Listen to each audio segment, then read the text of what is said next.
Magandang araw po sa inyong lahat at malugod naming ipinapakilala ang aming espesyal na panauhin para sa araw na ito, si Ginoong Gab Santos. Isa siyang kilalang inhinyero sa larangan ng elektrisidad na may malaking tagumpay sa kanyang karera. Subalit, sa kabila ng lahat ng ito, mayroon siyang kwento tungkol sa pang-aapi noong siya ay nasa kolehiyo. Kumusta, Gab?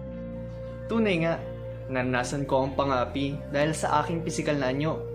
Mula noong ako'y nasa elementarya hanggang sa magkolehiyo. Kahit na meron na akong magandang buhay at maunlad na negosyo ngayon, I can't stop thinking about the bullying.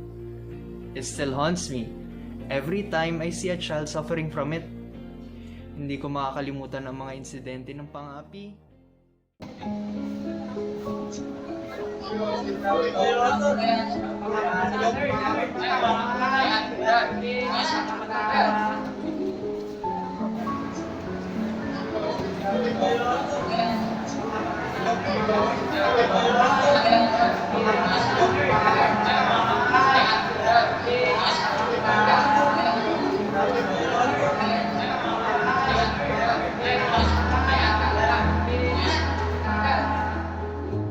Nakakapanghina naman yan.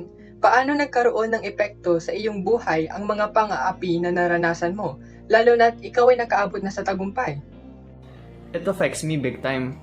Noong mga panahong iyon, nabawasan o masama bang sabihin na wala na ang pagpapahalaga at tiwala ko sa aking sarili.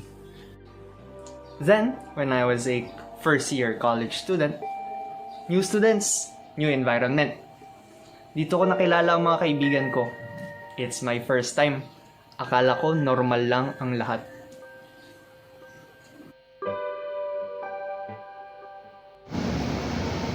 Sabi nga naman, no, talino mo ng payado tayo. Di ba siya nakakalat ang ginagamit natin? Matalino, mamatalino ng buto. Mga pre, biruin mo yun, ang taas ng grado mo, ba talaga pag-aaral sa payakot tayo? Kaya naman eh. Buti nga wala sa nito, natapat din. Oo nga.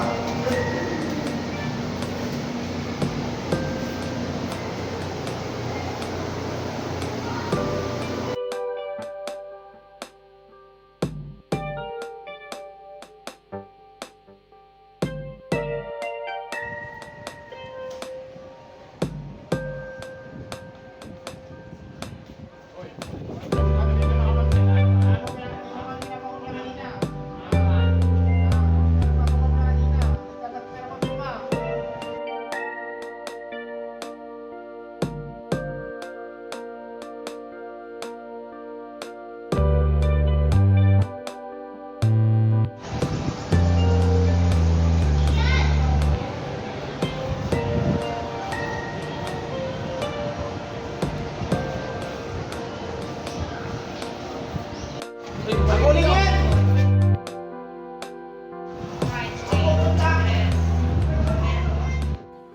Ngunit sa pagdaan ng panahon, natutunan kong huwag hayaan ang pisikal na anyo ang magtakda ng aking halaga. Naisip kong maaring baguhin ang takbo ng aking buhay at bigyan ito ng kahulugan.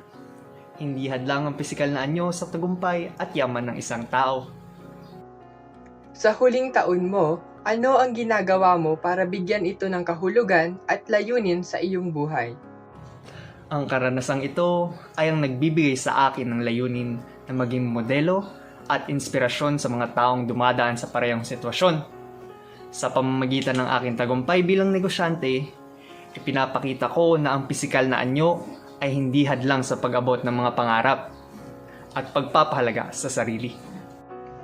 Salamat sa pagtanggap sa aming imbitasyon na ikwento ang iyong buhay. Tiyak na madaming matututo dahil sa iyong kwento at huwag magpadala sa mga bullies bagkus maging matatag sila sa kanilang buhay. Salamat, Gab.